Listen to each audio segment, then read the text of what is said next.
Good morning বন্ধুরা, সকলে কেমন আছো? সকালটা একটা মিষ্টি ফুলের সুবাসের সাথে একটা ছোট্ট কেক আর একটা লম্বু খেয়ে শুরু করলাম। তারপরে বাড়ির গাছে জল দিয়ে দিয়েছি, দিয়ে রান্নাঘরের দিকে উঁকি মারতে দেখতে পেলাম মা রান্না বসিয়ে দিয়েছে। মা রান্না করছে পেঁপে আর আলু দিয়ে পোস্ত।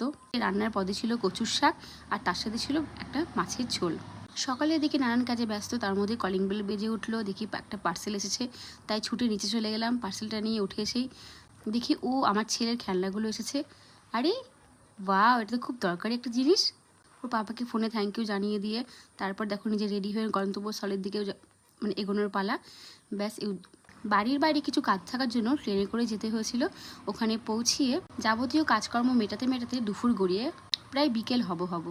তাই অজ্ঞাতটা বাড়ির বাইরেই সেদিন লাঞ্চ করতে হয়েছিল। লাঞ্চে ছিল অনেক রকমের রান্নাবান্না, বেশ খুব সুন্দর খেতে হয়েছিল। সেদিন সোনারা বাঙালিতে খেয়েছিলাম, তার সাথে ছিল পাবদা মাছ। আর বিকালে বাড়ি এসে আবার চলে গেছি আমাদের জমি দেখতে। মাঠ পুরো পরিষ্কার, এরপরে ফসল তৈরি হবে। তোমাদের সাথে আজ এই পর্যন্ত রাখলাম।